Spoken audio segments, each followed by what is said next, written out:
Plane hijack करना एक unforgivable crime है, लेकिन कांग्रेस के टेन्योर में अगर आप प्लेन हाईजैक करते हैं तो आपको ना सिर्फ हीरो बनाया जाएगा बल्कि आपको टिकट भी दिया जाएगा, जिसके बाद कि आप एमएलए बन जाएंगे और गवर्नमेंट के कैबिनेट में बैठकर पॉलिसीज डिसाइड करेंगे।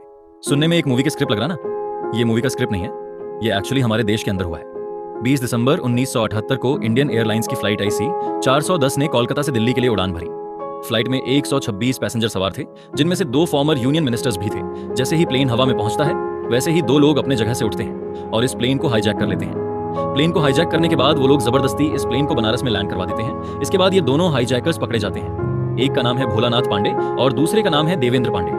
अब ये कोई आतंकवादी नहीं थे, बल्कि ये दोनों इंडियन यूथ कांग्रेस के मेंबर थे। इनकी डिमांड थी कि इंदिरा गांधी को जेल से रिहा किया जाए। इसके साथ इंदिरा गांधी के ऊपर जितने भी केसें हैं उन सबको वापस लिया जाए और सेंट्रल गवर्नमेंट में जो जनता पार्टी की सरकार है वो रिजाइन करे।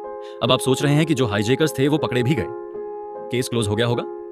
नहीं, सिर्फ 2 साल के बाद वापस सिलेक्शन होता है और कांग्रेस पार्टी वापस से जीतकर सत्ता में आ जाती है। इंदिरा गांधी के प्राइम मिनिस्टर बनने के बाद दोनों हाईजैकर्स उनको जेल से रिहा किया जाता है और चुनाव का टिकट दिया जाता है। वो इलेक्शन भी लड़ते हैं और इलेक्शन जीते भी।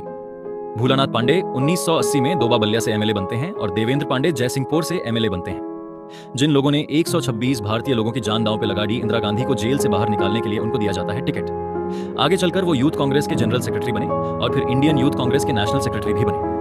कांग्रेस ने इन्हें इतना समर्थन दिया, 1991 से 2014 तक सलेमपुर से लोकसभा का टिकट दिया। देवेंद्र पांडे भी 2 बार एमएलए बने और बाद में वो यूपी कांग्रेस के जनरल सेक्रेटरी के पद तक भी पहुंचे। आप सोचिए हमारे देश में राजनीति का स्तर क्या था कि अगर आप प्लेन को हाईजैक करते हैं तो फिर आपको जेल नहीं मिलता है, आपको मिलता है टिकट सीधा राजनीति के लिए। मतलब एक फैमिली के तलवे चाटने के लिए कितना बड़ा रिवॉर्ड आपको मिल सकता है, आप इमेजिन कर सकते हैं।